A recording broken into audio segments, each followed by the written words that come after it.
Eu sei que tem muita gente, por incrível que pareça, que odeia a MTV.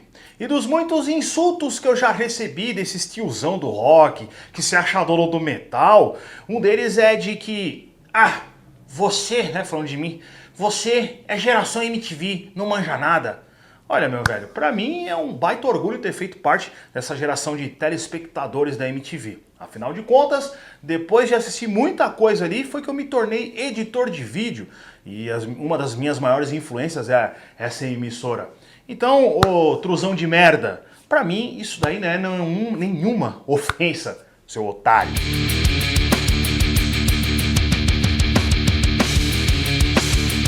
E um dos muitos programas que nos mostravam música boa naqueles bons tempos foi o Fúria Metal. How do you feel like? I'd left Sabbath, I'd gone back to Sabbath, I'd left Sabbath, I'd gone back to Sabbath, and then in the end they fired me, and it was... You got fired from Yeah, but it was I got fired, but then I wasn't really... Por conta do meu último vídeo que eu fiz aqui sobre o Gastão, o problema que ele teve lá com as nojentas gravadoras que bloquearam o vídeo dele lá do Ozzy, me deu um lampejo, um negócio assim, um lapso de fazer um vídeo contando a história deste magnífico programa, que começou ainda lá nos anos 80 com Heavy Metal Mania, antes mesmo do Headbangers Ball, e depois foi importado para as bandas de cá, primeiro como Fúria Metal, depois só Fúria MTV e por fim o seu triste fim, e bem broxa lá com o Riff MTV. Vamos lá, saber como tudo começou, a história do Fúria Metal. Estamos voltando aqui com os melhores momentos do Philips Monsters of Rock. Chegamos aqui ao segundo bloco desse programa e receberemos agora a figura extremamente simpática e competente de Glenn Hughes. Glenn Hughes, que em algum dia já foi baixista do Deep Purple e também participou de uma banda importantíssima chamada Trapeze.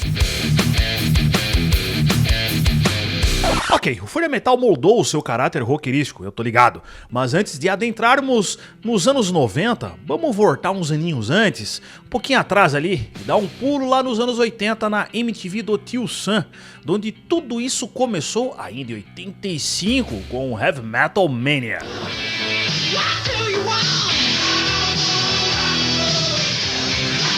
Christmas and welcome to MTV's Heavy Metal Mania Measure of Metal. In case you haven't already noticed, I am back by popular demand and also I'm the only guy that would do it for free, okay? O formato desse programa misturava entrevistas com passagens de clipes e também situações engraçadas em locações em diferentes lugares e também com diferentes hosters que apresentaram a bagaça. What is that? Okay, enough of this nonsense for now. Here we go with the number 17 heavy metal video, Bon Jovi, In and Out of Love. Embora existam registros lá na IMDb de que até o Ozzy apresentou o programa, o que eu achei aqui no YouTube é sempre com o Dee Snider do Twisted Sister no front. Some people want to make heavy metal an endangered species, but we wouldn't let them, would we? No, the issue was record ratings proposed by the PMRC. Here's what some people at the hearings in Washington had to say. O nome e o formato duraram até 86 e depois ele foi reformulado em 87 e se tornou o Headbangers Ball. Por ele passaram vários apresentadores como Kevin Seal, o Adam Curry e o Ricky Rackman. Ricky Rackman back on the Headbangers Ball. It's my birthday show of Headbangers Ball tonight. I hope you enjoyed our two claps. Hope you enjoyed our special MTV encore presentation of Guns N' Roses. Beep, live at the Ritz. O sonho durou até 95 e a MTV sacou o programa de sua grade. Anos depois, o Headbangers Ball voltou, só que em 2007. Depois de mudarem de horário e frequências, finalmente em 2011 ficou somente na web, sendo apresentado pelo José Marguin. Já em 2021, o Headbangers Ball volta como The Ball e apresentado pelo Rick, mas agora em parceria com a Gimme Metal TV. Mas o que eu achei aqui no YouTube foi somente um canal com esse nome e sem nada relacionado ao The Ball em si. Enfim, fica aqui a boa lembrança dessa entrevista com o sarcófago na fase de ouro do Bolas de Headbangers, versão inglesa, com a belíssima Vanessa Warwick. Now, first of all, for our European viewers, could you give us a little history of the band? Okay, well, the band Sarcophago started in the end of 85, and so I was joining with the band in the beginning of 86.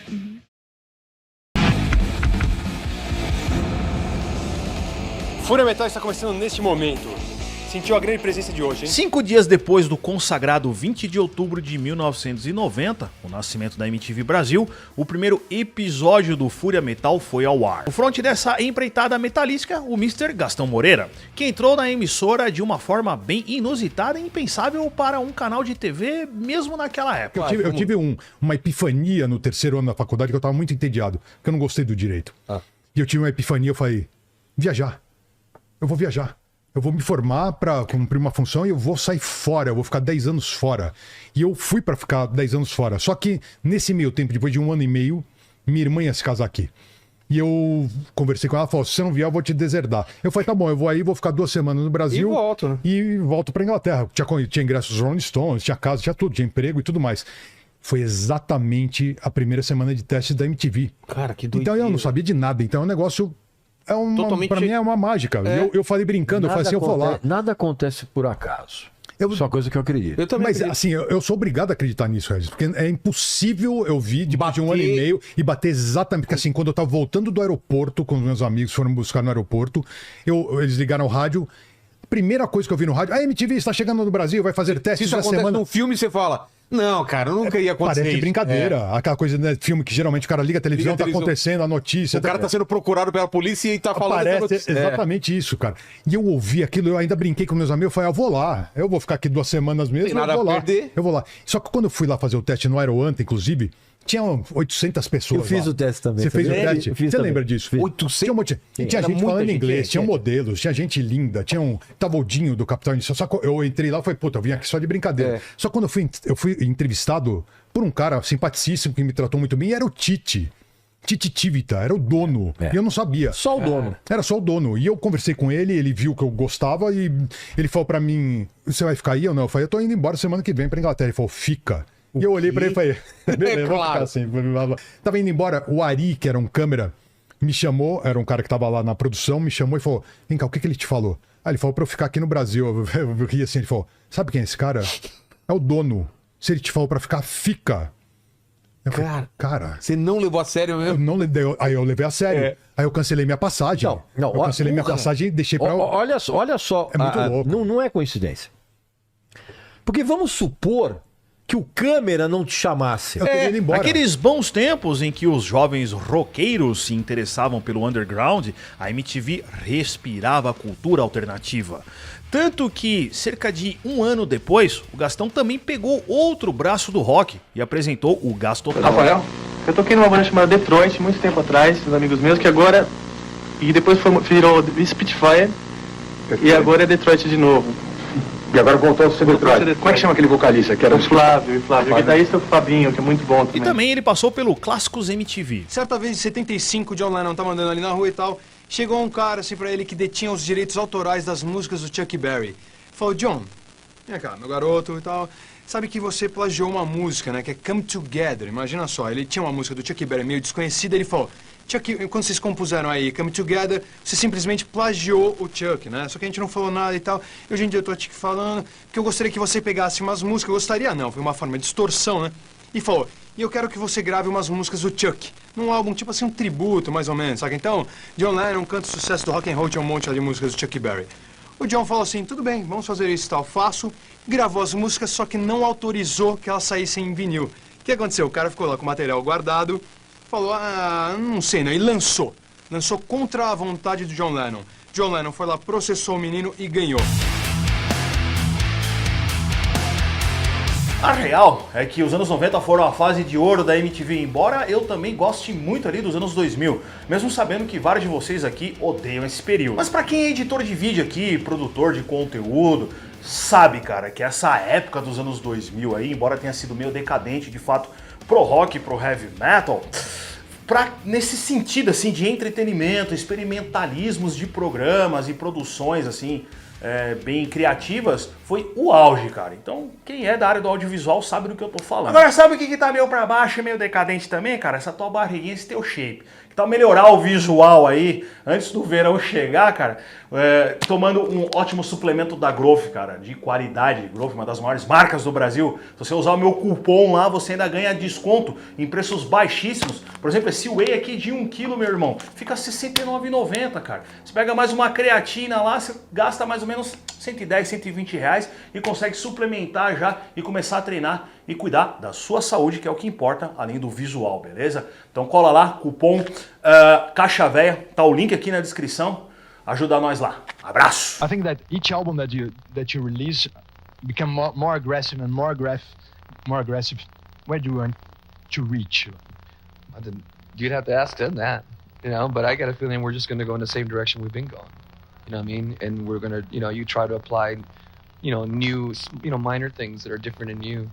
But I think we're always going to, cause that's what we write, People say, how did you prepare to write this record? It's more like we got together and this is what we have and this is the music we came up with and the end result is the album. O Fúria Metal levou o Gastão a vários festivais, shows e fez o Meninotti entrevistar muita gente foda, como o Metallica, Slayer, Sepultura e o saudoso Dio, por exemplo. Everyone change, but as I said before, things happen in life. People change in their attitudes. They grow in different ways, and also when you start to achieve some success, others around you say, "Well,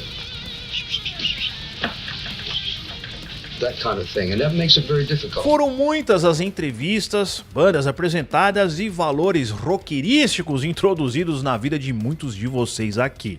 E um legado deixado para os verdadeiros fãs de música pesada. The worst, ou pior.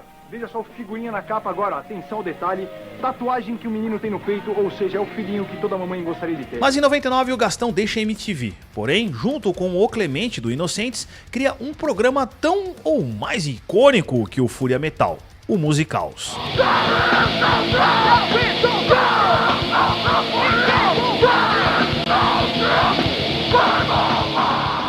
Como é que foi o lance do Musicals, cara, assim, porque...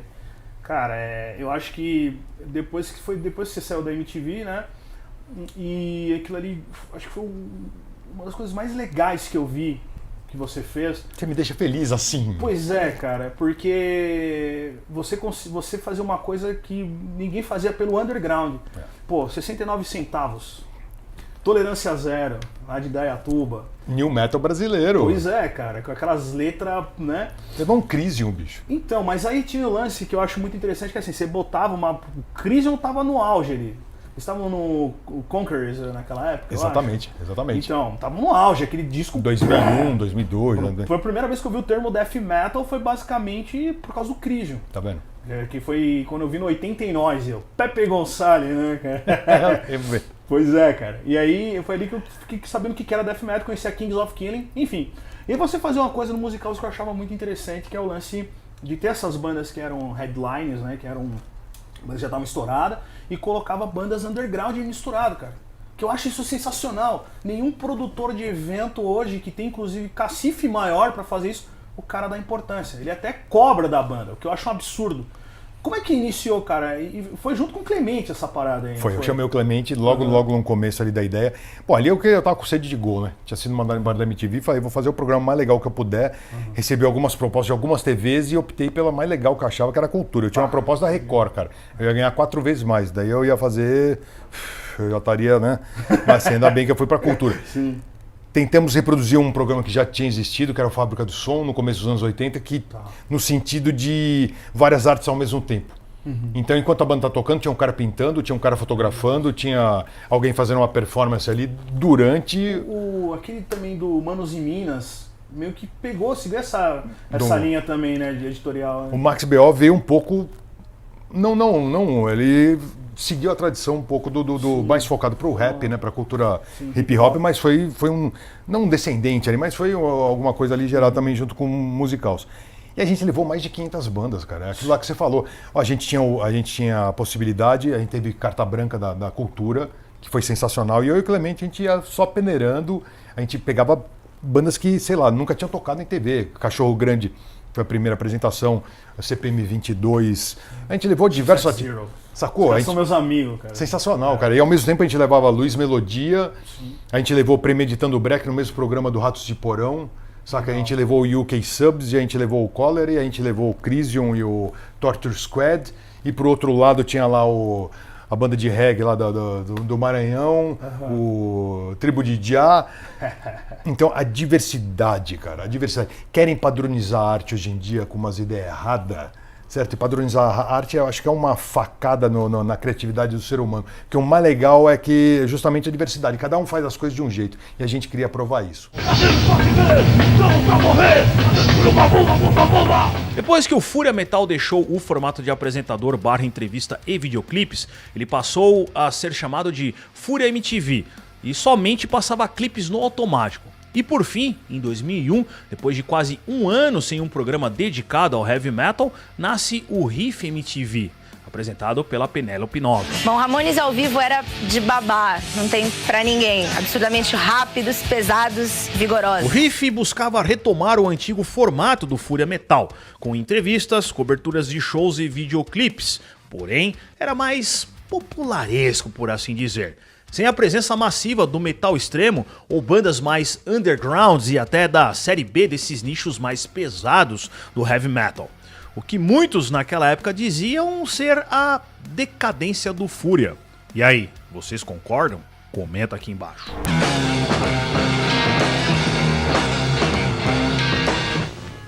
Último bloco do Riff chega no Metal Nacional com a estreia do novo clipe do Xamã. Eu acho que o Riff durou mais ou menos uns 2 ou 3 anos, eu não me lembro ao certo. Mesmo porque naquela época eu tava entre 16 e 17 anos e mais radicalzão, só queria ouvir podreira. E logo que eu saquei que o programa era mais soft, eu larguei mão de assistir.